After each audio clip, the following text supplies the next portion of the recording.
ഇസ്ലാമിലേക്ക് മതപരിവർത്തനം നടത്തിയ യുവതിക്ക് നേരിടേണ്ടി വന്ന ദുരനുഭവങ്ങൾ ചൂണ്ടിക്കാട്ടിയാണ് ആരിഫിന്റെ വീഡിയോ. യഥാർത്ഥ നാമം മറച്ചുവെച്ച ആയിഷ എന്ന പേരിലൂടെ യുവതി നടത്തിയ വെളിപ്പെടുത്തലുകൾ നടുക്കുന്നതായിരുന്നു. ഹായ്, എന്താ പാട്? സുഖല്ലേ? ഞാൻ ഒരു 3-4 ദിവസം മുമ്പ് ആർപി ഹുസൈനെ കുറിച്ചിട്ട് ഒരു വീഡിയോ ചെയ്തിരുന്നു. ആ വീഡിയോക്ക് താഴെ കുറെ കമന്റ്സുകൾ വന്നിരുന്നു. അതിൽ മെയിൻ ആയിട്ടുള്ള കമന്റ്സ് എന്താ അറിയോ? അത്ര ധൈര്യം ഉണ്ടെങ്കിൽ ഈ കോയാക്കോളിലേക്ക് ഒന്ന് വിളിക്കുക, എന്നിട്ട് ആർപി ഹുസൈനോടൊന്ന് വെല്ലുവിളി നടത്ത്. അപ്പം തിരിയും എന്താണ് സത്യം, എന്താണ് കളവ് എന്നുള്ളത്. ഞാൻ ആദ്യം നിങ്ങളോടൊരു കാര്യം പറയട്ടെ. ഇസ്ലാമിൻ്റെ സത്യവും കള്ളവും എനിക്കറിയണമെന്നുണ്ടെങ്കിൽ ആർപിക്കിനെ വിളിച്ചിട്ട് ചോദിച്ചിട്ട് ആ കോയാക്കോൾക്ക് വിളിച്ച് ചോദിച്ച് ബോധ്യപ്പെടുത്തേണ്ട കാര്യമൊന്നുമില്ല. അതിനിവിടെ ഇഷ്ടം പോലെ ഓപ്ഷൻ വേറെ ഉണ്ട്. അതായത് മുസ്ലിങ്ങളൊക്കെ ഏറെക്കുറെ ഇത് വായിക്കുന്നതും പഠിക്കുന്നതൊക്കെ ഈ ഖുർആൻ നോക്കിയിട്ടാണ്. ഇനിയിപ്പോൾ അല്ലാത്ത ഒരു അറബി വായിക്കാനും എഴുതാനും പറയാനും ഒന്നും അറിയാത്ത ആളുകൾക്കാണ് ഈ ഇപ്പോൾ ഇന്നത്തെ കാലത്ത് 2026 ജെമിനി, അതുപോലെ തന്നെ ChatGPT ഇതുപോലുള്ള ഒരുപാട് ഓപ്ഷൻ ഉണ്ട്. നിങ്ങളിൽ എത്ര പേര് ഈ വന്ന് കമൻറ്റ് വഴി വിമർശിക്കുന്ന എത്ര ആളുകൾ നിങ്ങൾ എന്തുകൊണ്ടാണ് ഈ ആരിഫ് ഹുസൈൻ പറയുന്ന ഇത് എത്രാമത്തെ ആയത്ത്, ഖുറാനിൽ എത്രാമത്തെ എന്നടക്കം അവൻ പറയുന്നുണ്ട്, എന്തുകൊണ്ടാണ് നിങ്ങൾ ഇത് നോക്കിയിട്ട് അതിലൊന്ന് കയറി ചെക്ക് ചെയ്യുക, ഈ ആരിഫ് പറയുന്നതിൽ എന്തെങ്കിലും സത്യം ഉണ്ടോ എന്നുള്ളത് നോക്കാമെന്ന് എത്ര ആൾ വിചാരിച്ചിട്ടുണ്ടാവും? കാര്യമല്ല, അത് വിചാരിക്കൂല. കാരണം എന്താ അറിയോ? ചില ആളുകൾക്ക് ഹാർപ്പിക്ക് ആ പറയുന്നതിൽ ഒരു കുളിര് കിട്ടാണ്ട്, ആ കുളിരിന് വേണ്ടിയിട്ടാണ്. ഇപ്പം ഇതിനിടയ്ക്ക് ഒരു മലയാള സിനിമ ഇറങ്ങിയിരുന്നു, കേരള സ്റ്റോറിയാണെന്ന് പറഞ്ഞിട്ട്. കേരളവുമായിട്ട് യാതൊരു ബന്ധമില്ലാത്ത ഒരു സ്റ്റോറി സംഖ്യകൾ ഇറക്കിയിരുന്നു, ഒരു സിനിമ ആക്കിയിട്ട്. അതിൻ്റെ മെയിൻ അതിൽ കഥ എന്താണ്? ഹിന്ദുവായ ഒരു പെൺകുട്ടിനെ 5-6 മുസ്ലിങ്ങൾ കൂടിയിട്ട്, പെണ്ണുങ്ങൾ കൂടിയിട്ട് ബീഫ് കഴിപ്പിക്കുന്നു, നിസ്കരിക്കാൻ നിർബന്ധിക്കുന്നു, മക്കനെ തട്ടമൊക്കെ ഇടാൻ വേണ്ടിയിട്ട് നിർബന്ധിക്കുന്നു. ഇതെല്ലാം നമ്മുടെ ഈ കേരളത്തിൽ തന്നെയാണ് എന്ന് പറഞ്ഞിട്ട് അവരെന്ത് ചെയ്തു, ഒരു സിനിമ ഇറക്കി. എന്നിട്ട് കേരളത്തിന് അതിനെക്കുറിച്ച് പറയാനോ അഭിപ്രായം പറയാനോ അവരുടെ സംവാദങ്ങൾക്ക് ഒരാൾ പോയോ? ഇല്ല. എന്താ പേടിയോണ്ടാ? അല്ല. ചില കാര്യങ്ങൾ അങ്ങനെയാണ്. ഒക്കെ അണ്ട് ഒഴിവാക്കി വിടുന്നത് നല്ലത്. അത് അവരുടെ പാടായി എന്നുള്ളത്. പക്ഷെ ഞാനിപ്പോൾ ഈ വീഡിയോ ചെയ്യാൻ കാരണം എന്താ വെച്ചാൽ, ഇന്നലെ എൻ്റെ ശ്രദ്ധയിലൊരു വീഡിയോ വിട്ടു കോയാക്കോളിൻ്റെ. അതിലെന്താ പറയുന്നതെന്ന് ചോദിച്ചിട്ടുണ്ടെങ്കിൽ, ഒരു പെണ്ണാ വിളിക്കുന്നത്. പെണ്ണ് ആദ്യം ഹിന്ദു ആയിരുന്നു, ജനിച്ചപ്പോൾ ഹിന്ദു ആയിരുന്നു. അത് കഴിഞ്ഞിട്ട് എന്ത് ചെയ്തു, മുസ്ലിമിലേക്ക് കൺവേർട്ടായി. പിന്നെ കുറച്ച് കഴിഞ്ഞപ്പോൾ വീണ്ടും ഹിന്ദുവിലേക്ക് തന്നെ പോയി. അപ്പോൾ ഈ പെണ്ണ് വിളിച്ചിട്ട് ആരിഫ് ഹുസൈനോട് ഈ സങ്കടങ്ങൾ പറയാണ്. അപ്പോൾ അതിൻ്റെ ഒരു കോൾ റെക്കോർഡാണ് ഈ ആരിഫ് ഹുസൈൻ പുറത്ത് വിട്ടിരിക്കുന്നത്. അപ്പോൾ ഇവൻ്റെ വിചാരം ഇവൻ്റെ മാതിരി എല്ലാവരും അവിടുന്ന് വാരി തിന്നതാ, കഞ്ഞിയും ചോറൊന്നും തിന്നണമല്ലൊന്നും ആരും ഇല്ല എന്നുള്ളതാണ്. എന്തായാലും ഞങ്ങൾക്ക് അതൊന്ന് കേൾപ്പിച്ചു തരാം. നിങ്ങളതൊന്ന് കേട്ടിട്ട് ഒന്ന് അഭിപ്രായം പറയും.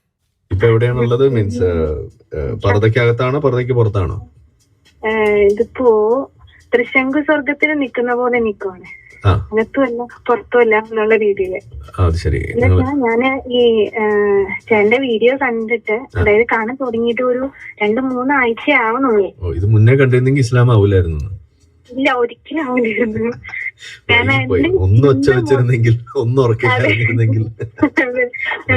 ഞാനിപ്പോ ഫസ്റ്റ് എനിക്ക് അറിയില്ല, ഞാൻ എന്റെ കൂടെ ഉള്ളവരെല്ലാരും ഇങ്ങനെ നോമ്പ് പിടിക്കണു. അപ്പോ അവര് പറഞ്ഞതൊന്നും ഇതൊന്നുമല്ല, ചേട്ടൻ പറഞ്ഞതൊന്നും പറഞ്ഞിട്ടില്ല, ഞാൻ ഒന്നും കേട്ടിട്ടില്ല. അങ്ങനെ ഖുറാനിൽ ഇങ്ങനെയൊക്കെ ഉണ്ട്.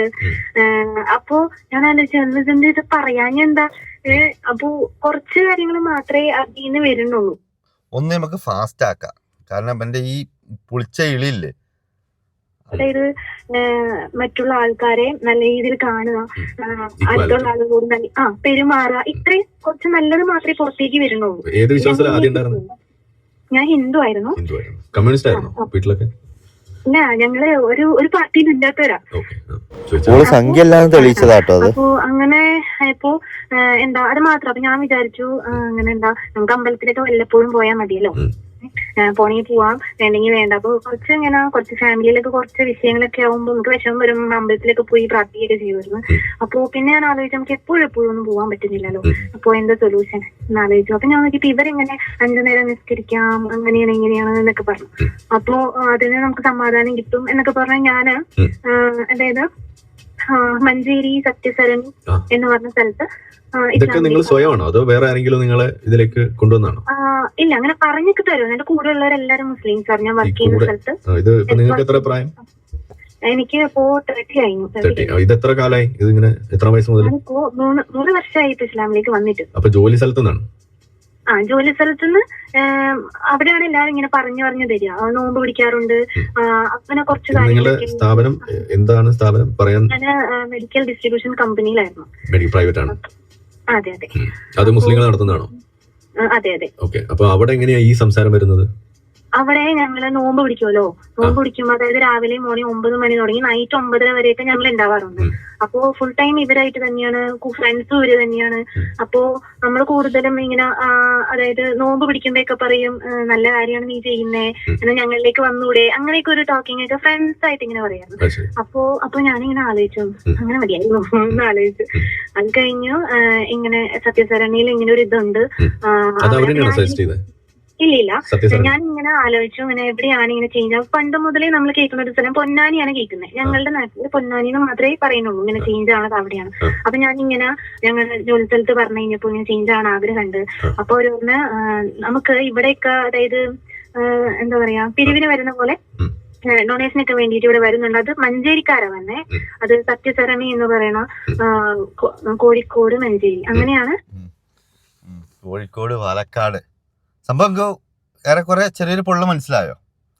ഇതാണ് സംഭവം. കേരള സ്റ്റോറി സിനിമ ഇറക്കിയില്ലേ, അതൊന്ന് രണ്ടാളും പാടെ പ്ലാൻ ചെയ്തിട്ട് ഏതൊരു സംഘിണി ഇവനും പാടെ പ്ലാൻ ചെയ്തിട്ട് കറക്റ്റ്, അതായത് ഓൻ ചോദിക്കുന്നുണ്ടല്ലോ എന്ത് അത് മുസ്ലിങ്ങളുടെ ആണോ? അത് മുസ്ലിങ്ങളുടെ നിങ്ങൾ ഒറ്റക്കാണോ അതോ നിങ്ങളെ കൊണ്ട് ആരെങ്കിലും പറയിപ്പിച്ച് ചെയ്യിപ്പിച്ചാണോ?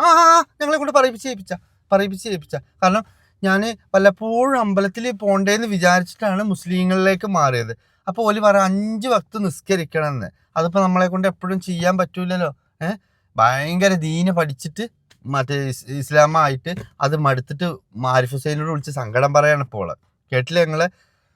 ആരിഫേ, ഹാർപ്പിക്കേ, എന്നോട് പറയാനുള്ളത് എന്താ അറിയോ? ഇജ് വിചാരിച്ചാലൊന്നും ഇവിടെ ഒന്നും സംഭവിക്കാൻ പോണില്ല. അനക്ക് ചിലപ്പോൾ കുറച്ച് റീച്ച് കിട്ടുമായിരിക്കും. എൻ്റെ 10 ഫേക്ക് ഐഡി വെച്ചിട്ട് അനക്ക് അന്നെ തന്നെ സപ്പോർട്ട് ചെയ്യുക. പിന്നെ കൂടാതെ കുറച്ച് സംഘികളുടെ സപ്പോർട്ടും ഉണ്ടാവും. അത്രയേ ഉള്ളൂ ഇവിടെ നടക്കുക. ഇതിപ്പോൾ ഞാൻ പറയാൻ കാരണം എന്താണെന്ന് ചോദിച്ചാൽ ഞങ്ങൾക്ക് വേറെ വീഡിയോ കൂടി കാണിച്ചു തരാം. പരിപാടിയാണോ ഇതന്നെ? മുസ്ലിം വിമർശനം, മുസ്ലിം വിമർശനം, ഇസ്ലാം വിരോധം. അതൊക്കെ തുടരും. അതെ, എന്തെങ്കിലും കുഴപ്പമുണ്ടോ? മാറ്റമൊന്നുമില്ല. എന്തെങ്കിലും കുഴപ്പമുണ്ടോ? വേറെ മാറ്റമൊന്നുമില്ല, ചേഞ്ചിങ് ഇല്ല. നിങ്ങളുടെ പേപ്പട്ടി മതത്വം കുറയുന്നവരെ നമ്മൾ തുടരും. നിങ്ങളല്ല പറയുന്നത്, നിങ്ങൾ പറയുന്നില്ലല്ലോ. ഞാൻ പറയുന്നത് നിങ്ങൾ പറയില്ലല്ലോ. വിശുദ്ധ മതമാണ്. അടിമയെ വെക്കാൻ പറയുന്ന മതം വിശുദ്ധ മതമാണ്. ശരിയാണ്.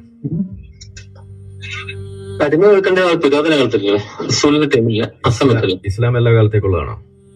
അത് നമ്മൾ നിങ്ങൾ പറഞ്ഞ വെച്ചാണല്ലോ. എല്ലാ കാലത്തേക്കുള്ളതാണോ ഇസ്ലാം? അതെ ആണ്. അപ്പൊ ഇന്ന് ഇസ്ലാമിൽ ഈ പറയുന്ന നിയമം നിലനിൽക്കുന്നുണ്ടോ? ഇല്ലേ, നിയമം ഇല്ല, നിലനിൽക്കുന്നില്ല. അപ്പൊ പിന്നെ എന്തിനാ ഇസ്ലാം എല്ലാ കാലത്തേക്കാന്ന് പറഞ്ഞപ്പോ അന്നത്തെ കാലത്തേക്കുള്ള നിയമമാണത്. നമ്മള് അത് അന്നത്തെ കാലത്തിന്റെ വിഷയം പറയും. ആരോ വിളിച്ചിക്കാണ് ഇത് ചോദിക്കുക, നിങ്ങൾ ഇസ്ലാമിനെ ഇനിയും വിമർശിച്ചു കൊണ്ടേ ഇരിക്കുമെന്ന്. ഇനിയും കൊണ്ടുവരിക്കും, അതുപോലെ ചത്താലും നിർത്തൂല എന്നുള്ള മാതിരി ഭയങ്കര മറ്റേ ബിൽഡപ്പിൽ മറുപടി കൊടുക്കുന്നുണ്ട്. അപ്പൊ ഇസ്ലാം എന്ന് പറയുന്നത് എല്ലാ കാലത്തേക്കും ഉള്ളതാണോ? അപ്പോൾ മറ്റോ ഉള്ളതാണ്. അങ്ങനെയാണെന്നുണ്ടെങ്കിൽ പിന്നെ ഈ അടിമത്തം എന്ന് പറയുന്നത് ഇപ്പം ഉണ്ടോ? അപ്പം ഇല്ല. അപ്പൊ പിന്നെ എങ്ങനെ ഇസ്ലാം എല്ലാ കാലത്തേക്കുള്ളതാണ് മതം എന്നാണ് എങ്ങനെ നിങ്ങൾ പറയും? ഇതാണ്, അതായത് ഒന്ന് ഇവ ഏർപ്പാട് ചെയ്യിപ്പിക്കുന്ന ആളാണ്. പിന്നെ ഉള്ളത് അവിടെ ഇവിടെ എന്താണെന്നറിയാതെ ഇവന്റെ മറ്റേ ഈ പരിപാടിയിലേക്ക് വിളിച്ചിട്ട് സ്വയം ഓൻ ചിലപ്പോൾ എന്തെങ്കിലുമൊക്കെ വലിച്ചു കയറ്റിയിട്ടോ കുടിച്ചു കയറ്റിയിട്ടോ ബോധമില്ലായിരിക്കുമ്പോൾ ഇസ്ലാമിനല്ലേ പറയണേ എന്നുള്ളൊരു വികാരത്തോടെ വിളിച്ചതായിരിക്കും. ഇനി എല്ലാ മൂല്യന്മാരും ഇതിന് റിപ്ലൈ കൊടുക്കുന്നുണ്ട്. ആ ആളുകളോടാട്ടോ എനിക്ക് പറയാനുള്ളത്, ഇവനോട് ഇസ്ലാമിനെ കുറിച്ച് പറഞ്ഞിട്ട് ഇവനോട് ഇസ്ലാമിനെ കുറിച്ചിട്ട് തർക്കിക്കാനോ ഇവന്റെ ഇതിലേക്ക് വിളിക്കുന്നവരോടാണ് എനിക്ക് പറയാനുള്ളത്. എൻ്റെ അറിവിൽ അങ്ങനെ പുറത്തുനിന്ന് ആരും വിളിയില്ല. ഇനി അങ്ങനെ ആർക്കെങ്കിലും വിളിക്കണമെന്ന് തോന്നിയ ഓരോട് വളരെ ലളിതമായിട്ട് ഞാൻ പറയാം, ഇമ്മ ചൂണ്ടിക്കാണിച്ചിട്ട് വാപ്പാനെ അംഗീകരിക്കാത്ത പുന്നാര മോനാണ് ഇപ്പം. അതായത് ഉമ്മ ഇതാണ് എൻ്റെ വാപ്പാന്ന് പറഞ്ഞിട്ട് പോലും അതല്ല എന്ന് പറഞ്ഞ ഒരു മുതലാണ്. ആ ഓനെ നിങ്ങളൊരിക്കലും ദീനും ഇസ്ലാമും തെറ്റും ശരിയും പറഞ്ഞ് പഠിപ്പിക്കാം അയക്ക് വിളിക്കണ്ട. സ്വയം കോമാളി ആകത്തേ ഉള്ളൂ. അല്ലാതെ ഓൻ നന്നാവുന്നോ അല്ലെങ്കിൽ ഓനെ നന്നാക്കാന്നോ അല്ലെങ്കിൽ ഓൻ കാര്യങ്ങൾ മനസ്സിലാക്കുന്നോ നിങ്ങൾ വിചാരിക്കണ്ട. അവൻ ലക്ഷ്യമിട്ടിരിക്കുന്നത് സംഘികളുടെ ഫണ്ടും ഈ റീച്ചും മാത്രമാണ്. ഇനി ഞങ്ങൾക്കൊരു വീഡിയോ കാണിച്ചല്ല, അത് കുട്ടികൾ ആരും കാണരുത്, ഞാൻ പ്രത്യേകം പറയണു. ഇതില് 18 വയസ്സിന്റെ മോൾക്കല്ലാത്തവർ കാണരുത്. കാരണം എന്താ അറിയോ, ഇത് പറയാതിരിക്കാൻ പറ്റില്ല. ഞാൻ ഇതിന്റെ മുമ്പ് ഇതിനെ കുറിച്ചിട്ടൊരു വീഡിയോ ചെയ്തതാ. ഇവൻ എങ്ങനെ കുടുംബത്തിന് പുറത്തായി എന്നുള്ളതിനെ കുറിച്ച് വളരെ വ്യക്തമായിട്ട് ഞാനൊരു വീഡിയോ ചെയ്തതാ. അന്ന് പല ആളുകളും എനിക്ക് കുറച്ച് എതിർപ്പായിട്ട് വന്നു, അങ്ങനെയല്ല എന്നുള്ളത്. പക്ഷേ ആദ്യം നിങ്ങൾ ഈ വീഡിയോ കണ്ടതിന് ശേഷം ഞങ്ങൾക്ക് അത് പറഞ്ഞുതരാം. അപ്പൊ നിങ്ങൾ നിങ്ങളുടെ വാപ്പാനോട് ചോദിക്കുകയാണ്, വാപ്പ ഞാൻ കക്കട്ടെ എന്ന് ചോദിക്കുമ്പോ വാപ്പ എന്താ പറയേണ്ടത്? ശരിക്കും പറ്റൂല മോനെ, കക്കാൻ പാടില്ല, അതൊരു തെറ്റാണ്, കക്കരുത് എന്ന് പറയുന്നതാണോ ശരി? അതാണോ ശരി? അതോ ഒരു വാപ്പ പറയാണ് വേണമെങ്കിൽ കക്കാം എന്ന് പറയുന്നതാണോ ശരി? അപ്പൊ ഇതിവിടെ പടച്ചോൻ എന്താ പറയുന്നത്? ഉമ്മാനെയും പെങ്ങളെയും പൂശാൻ പറ്റുമെന്ന് ചോദിക്കുമ്പോ പടച്ചോൻ വളരെ കൃത്യമായിട്ട് പറഞ്ഞു കൊടുക്കണം എന്താണ്, പൂശാം, പക്ഷെ ഉമ്മാനെ പൂശരുത്, പെങ്ങളെ വേണമെങ്കിൽ പൂശിക്കോന്ന്.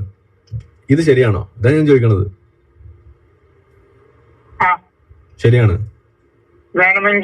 അതെ. അപ്പൊ അപ്പൊ വേണമെങ്കിൽ വാപ്പ കക്കാം എന്ന് പറഞ്ഞപ്പോ അത് നിങ്ങൾക്ക് തെറ്റാണെന്ന് പറയാൻ പറ്റി. പക്ഷെ വേണമെങ്കിൽ പെങ്ങളെ പൂശാന്ന് പറഞ്ഞപ്പോ അത് ശരിയാണെന്നാണ് നിങ്ങൾക്ക് തോന്നുന്നത്. കൊള്ളാം. ഞാൻ പറഞ്ഞ ആൻസർ തന്നെ പറയല്ലേ, നിങ്ങൾക്ക് രണ്ടുപേർക്ക് തൃപ്തിയുണ്ട്, ഇഷ്ടമുണ്ടെങ്കിൽ അതെ വേണമെങ്കിൽ കക്കാം എന്ന് പാപ്പ പറഞ്ഞാൽ അത് ശരിയാണോ? വേണമെങ്കിൽ കക്കാം എന്ന് പറയുന്നത് പോലെ തന്നെയല്ലേ വേണമെങ്കിൽ പെങ്ങളെ പൂശാം എന്ന് പറയുന്ന ഒരു തെറ്റിനെ നിങ്ങൾ തെറ്റാണെന്ന് പാപ്പാക്ക് പറയാൻ കഴിയുന്ന പോലെയല്ലേ നിങ്ങൾ പറയുന്നത്? ഞാൻ പറഞ്ഞൊരു ഒരു കണ്ടീഷൻ, നിങ്ങൾക്ക് രണ്ടുപേർക്കും അങ്ങനെ ഉണ്ടെങ്കിൽ ആ ലോകത്ത് വെച്ച്, ഏത് സ്വർഗം എന്ന ലോകത്ത് വെച്ച് ആവാം. അതെ പറഞ്ഞേ, നിങ്ങൾക്ക് പറ്റുമെങ്കിൽ വേണമെങ്കിൽ കക്കാം എന്ന് പറയുന്നത് പോലെയല്ലേ അത്?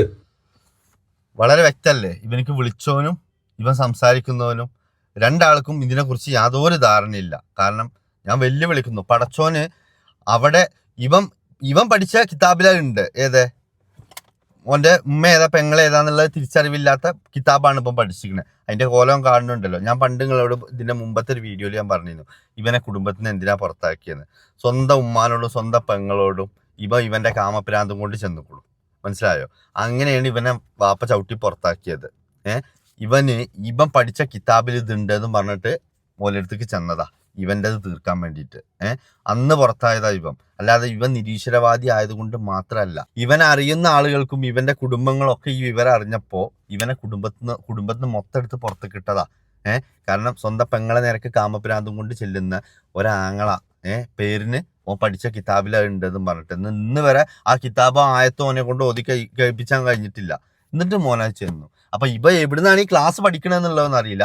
ഓനാ പഠിക്കണേലുള്ള ഗുണം ഓൻ്റെ കുടുംബത്തിൽ തന്നെ ചെയ്തിരിക്കുന്നു. പിന്നെ അവന്റെ ഭാര്യ എങ്ങനെ പോയെന്നുള്ളതിനെ കുറിച്ചിട്ടും ഞാൻ അന്ന് പറഞ്ഞിരുന്നു. അടങ്ങാത്ത കാമവെറി ഇവൻ പലരിലും പച്ചക്ക് കാണിക്കുന്നത് കണ്ടുകൊണ്ടാണ് ഇവന്റെ ഭാര്യ ഇവനിട്ട് പോയത്. എന്നിട്ട് രണ്ടാമത് കെട്ടി, അതും പോയി.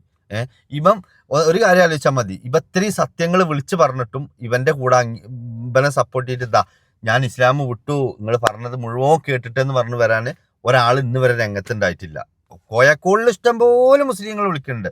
ഓൻ പറയുന്നതായിട്ടുണ്ട് പൊന്നാനി കാലി വരെ ഇവനെ വിളിച്ചിട്ട് സംശയം ചോദിക്കുന്നുണ്ട്. പക്ഷെ എന്നാൽ റിയലിലോ ഇതൊന്നും ഇവരെ എവിടെയും ഒരു അഡ്രസ്സും ഇല്ല, ഒന്നുമില്ല. ഇതിൻ്റെ പിന്നാലെ പോകാൻ ആർക്കും താല്പര്യമില്ലാത്തത് കൊണ്ട് അതിനും ആരും നിന്നിട്ടില്ല.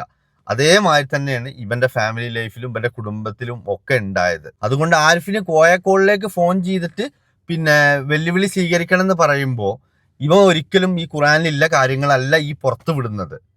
അങ്ങനെ ഇന്ന് വരെ ഏതെങ്കിലും ഒരു ആയത്ത് ഓതിയിട്ട് പോലെ അതിനെ അർത്ഥം വെച്ചിട്ടുണ്ടോ? ഓങ്ങനെ മലയാളത്തിൽ ഓൻ്റെ ഇങ്ങനെ കാട്ടിയിട്ട് ആണും അല്ല പെണ്ണും അല്ലാത്തൊരു ലൈഫിലാണ് ഓൻ പോണത്. അപ്പൊ ഓൻ എന്തെങ്കിലും ഒരു അടിസ്ഥാനപരമായിട്ടൊരു കാര്യം മുന്നോട്ട് വെച്ചിട്ട് ആ കാര്യമാണ് ഇവൻ പറയുന്നത് വെച്ചെങ്കിൽ ഓക്കെ നമുക്ക് അംഗീകരിച്ചു കൊടുക്കാം. ഇത് ഓൻ്റെ അടുത്ത് കാണിക്കാനും ഒരു തെളിവില്ല. ഓ അങ്ങനെ പറയുക, അതായത് ഒരു എന്തെങ്കിലും ഒന്ന് കാണിക്കുക എന്നിട്ട് അത് പറയുക. അപ്പൊ സംഘികൾക്ക് അത് ഭയങ്കര തൃപ്തിയാ.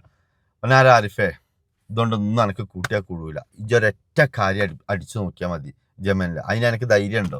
അതിനുള്ള മാപ്പാക്ക് എന്തായാലും ഉണ്ടായിട്ടില്ല. എന്താ അറിയോ, ഇന്ന് ഈ 2026 ഇന്ന് ഏറ്റവും കൂടുതൽ വളർന്നു വരുന്നതും ജനങ്ങൾ ഏത് മതത്തിലേക്കാ വരുന്നതെന്നുള്ളതും ജമനിനോടോ അല്ലെങ്കിൽ ചാറ്റ് ജിപിറ്റിനോടോ ഒന്ന് ചോദിച്ചിട്ട് അതൊന്ന് എൻ്റെ സ്ക്രീനിൽ ഇട്ടാ. ഇപ്പം ഇത്രയും പറഞ്ഞല്ലോ ഏത് ഇസ്ലാം അങ്ങനെയാണ് ഇങ്ങനെയാണെന്ന്. എന്നിട്ടും എന്തുകൊണ്ടാണ് ഈ മതത്തിലേക്ക് ആളുകൾ ഇങ്ങനെ വരുന്നത്?